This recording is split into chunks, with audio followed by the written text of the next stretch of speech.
અમદાવાદમાં આજે વહેલી સવારથી જ વરસાદી માહોલ જામ્યો છે, તો હજુ પણ આગામી 6 દિવસ હવામાન વિભાગ દ્વારા ભારેથી અતિભારે વરસાદની આગાહી કરવામાં આવી છે. હવામાન વિભાગે આગામી 6 દિવસ રાજ્યના જુદા જુદા ભાગોમાં ભારેથી અતિભારે વરસાદની આગાહી કરી છે.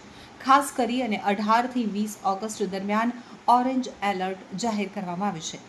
તો આજથી રાજ્યમાં વરસાદનું જોર વધવાની સંભાવના છે. અમદાવાદ શહેરમાં ગાજવીજ સાથે સવારથી જ વરસાદી માહોલ જામ્યો છે. વસ્ત્રાપુર, નરોડા સહિતના વિસ્તારોમાં ભારે વરસાદ ખાબક્યો છે. નરોડામાં કેટલાક વિસ્તારમાં પાણી ભરાઈ ગયા છે. તો Akhbarnagar, Memnagar, SG highway, CG road, Paldi, Jamalpur, Khadia, Lal Darwaja, Bodakdev, ISKCON, Bopal, Ghuma, Sola સહિતના વિસ્તારોમાં વરસાદ વરસ્યો છે.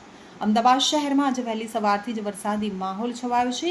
ખાસ કરીને શહેરના પૂર્વ વિસ્તારમાં ભારે વરસાદ પડ્યો છે, જેમાં Naroda, Nobalnagar, airport road, Kubernagar, Memco, Saijpur, Nikol, SP ring road અને નાના ચિલોડા સહિતના વિસ્તારોમાં વીજળીના કડાકા સાથે ધોધમાર વરસાદ વરસી રહ્યો છે. તો આ ઉપરાંત શહેરના પશ્ચિમ વિસ્તાર જેવા કે વાડજ, ઇન્કમટેક્સ, નારણપુરા, નિર્ણયનગર અને અખબારનગર સહિતના વિસ્તારોમાં પણ મધ્યમ વરસાદ નોંધાયો છે.